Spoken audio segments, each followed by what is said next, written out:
কৃষ্ণের বন্ধুবান্ধব, কৃষ্ণের বাড়ির লোকরা, কৃষ্ণের বাড়িতে দুটো অভিকের মাকে সব কটা মানুষ মিথ্যে কথা বলেছিল। অভিকের পায়ে মিথ্যে কথা ফাঁসে। অভিক, মনা, সানাই 2-3 জনে মিলে আমাকে আর বোনকে ল্যাপটপটা দিয়ে ফিঙ্গারপ্রিন্টটা দিয়ে অস্বীকার করে মিথ্যে বানায় ফাঁসানোর চেষ্টা করেছিল। এবার অভিক মনার হাতে হাত রেখেছিল। এখানে মনা যে থাকে, মনার নামটা আসতে দেয় না। অভিক আর মনা হাতে হাত রেখে হাঁটছিল, বুঝলে তো। ভেবেছিল অভিককে একা পেয়ে বলবো, আর সেখানে মনা আমার সামনে বন্ধু, ওদের সামনে বয়ফ্রেন্ড। অভিজ্ঞ ঠিকঠাক এগুলো বিয়ের পর করতে সময় থাকতে বলে কেউ বোঝে রাখে। আর এমনকি মনা অভিককে ঘুরিয়ে বলেছিল মা বাবার সন্তানের দোষটা দেখেছিল, আর অভিজ্ঞদেরকে সাহায্য করেছিল মনাকে। সেই পরিস্থিতিতে আমার সাথে বাবার সম্পর্ক মানলো, বাবা মারা গেলো, তাই মনা দ্বিতীয় দিন উকনটা মানলো।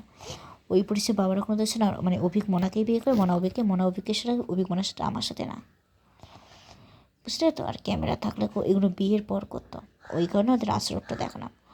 আর বিভিন্ন লোকের সঙ্গে বিভিন্ন রূপ সাজে ইত্যাদি আরও কিছু কথা আছে। এইটাই আমি বিয়ে করার আগে আমি ছেলেকে যাচাই করলাম, তার ফ্যামিলি লোকদের যাচাই করে তারপরে বিয়ে করতাম।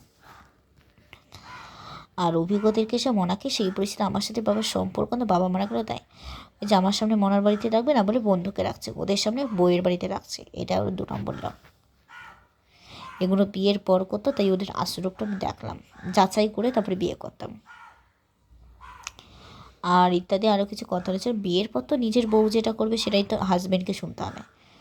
যদি না শোনে, কাগজপত্র সব কিছু লেখা থাকবো, তোমার পারমিশন দেবো, তুমি যদি না শোনো, তুমি যে মনে করো যে আর 5টা মানুষের মতন আমি দুর্বল, সঙ্গে সঙ্গেই তোমাকে ডিভোর্স পেপার দিল। ওইসব ভয় পায় না, কারণ আমি তোমার সাথে প্রেমও করি না। এই করে যারা প্রেম করে তারা এইসবই দুর্বলের জায়গায়। সেই কারণে একটা বিয়ের পর একটা অশান্তি হবে, মানসিক চাপ হবে, সঙ্গে সঙ্গেই ডিভোর্স, ব্যাস। অত কথা বলে না। তুমি যদি বলে না আমি ডিভোর্স পেপার দেবো না, আমি আলাদা হয়ে আমি আবার এক হয়ে যাব, না, ডিভোর্স পেপার তুমি আলাদা, তুমি আবার অন্য কাউকে বিয়ে করে তুমি সাজাও, এগুলো বিয়ের পর বলতাম। আর মনা অভিককে ঘুরিয়ে বলেছিল মা বাবার সন্তান আমি দোষটা দেখেছিল, সময় থাকতে বলে কেউ বোঝে রাখে। আর ক্যামেরা থাকলে কোথাও বিভিন্ন লোক দিয়েছে মনে হলেও সবার সামনে ভালো, পেছন থেকে ছুরি মারবে, পেছনে গোপনে ক্ষতি করবে, বুঝলে তো। অভিজ্ঞ সবার সামনে ভালো, পেছন থেকে ছুরি মারবে, মানুষকে দেখলে অত একবেলাকে বোঝা যায় না।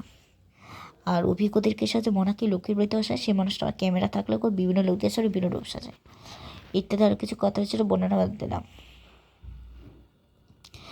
ঈশ্বর এখনই দেয়নি এত অহংকার, যদি পেত তো মানুষকে মানুষ বলে গ্রহণ করতো না, ইত্যাদি আরও কিছু কথা হয়েছিল, বর্ণনা বাদ।